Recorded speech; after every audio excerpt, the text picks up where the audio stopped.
کیا آپ جاننا چاہتے ہیں کہ آپ ٹراما کا شکار ہے یا نہیں؟ تو یہ ویڈیو آپ کو ضرور دیکھنی چاہیے۔ اگر آپ ہر وقت کسی نہ کسی کو خوش رکھنے کی کوشش میں لگے رہتے ہیں، نہ کہنے سے ڈرتے ہیں، ہر بات کا بلیم خود پر لیتے ہیں اور چپ چاپ سب برداشت کرتے رہتے ہیں، تو ہو سکتا ہے کہ آپ اندر ہی اندر ٹراما کا شکار ہوں۔ یاد رکھیں، ہر وقت اچھے بنے رہنا ضروری نہیں، ہر کسی کو خوش رکھنا بھی ضروری نہیں، اور خود کو بھول جانا بھی ضروری نہیں۔ اپنی ویلیو سمجھیں، ورنہ لوگ کبھی نہیں سمجھیں گے۔ اپنی عزت کرنا خود غرضی نہیں، اور نہیں کہنا بالکل غلط نہیں۔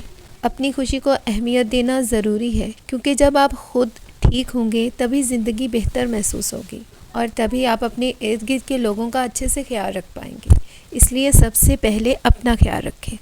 کچھ لوگ ایسے ہوتے ہیں جو کھانا بناتے وقت ساتھ ساتھ صفائی بھی کرتے ہیں۔ نفسیات کہتی ہے ایسے لوگ صرف صاف ستھرے نہیں ہوتے، یہ وہ لوگ ہوتے ہیں جو زندگی میں بوجھ جمع نہیں ہونے دیتے۔ یہ چھوٹے چھوٹے کام فوراً کر لیتے ہیں کیونکہ انہیں پتہ ہوتا ہے جمع ہونے والی چیزیں دل اور دماغ دونوں کو تھکا دیتی ہیں۔ ایسے لوگ خاموش ہوتے ہیں لیکن بہت سوچنے والے ہوتے ہیں۔ انہیں شور نہیں پسند، انہیں سکون پسند ہوتا ہے۔ اور حقیقت یہ ہے جو لوگ کھانا بناتے وقت ساتھ ساتھ صفائی کرتے ہیں اکثر اپنی زندگی کو ترتیب میں رکھنے کی کوشش کرتے ہیں۔ اگر آپ بھی ایسے ہیں تو آپ عام لوگوں جیسے نہیں ہیں، آپ ان میں سے ہیں جو خاموشی میں بھی زندگی کو سنبھال لیتے ہیں، اور ایسے لوگ اکثر باہر سے مضبوط اور اندر سے بہت گہرے ہوتے ہیں۔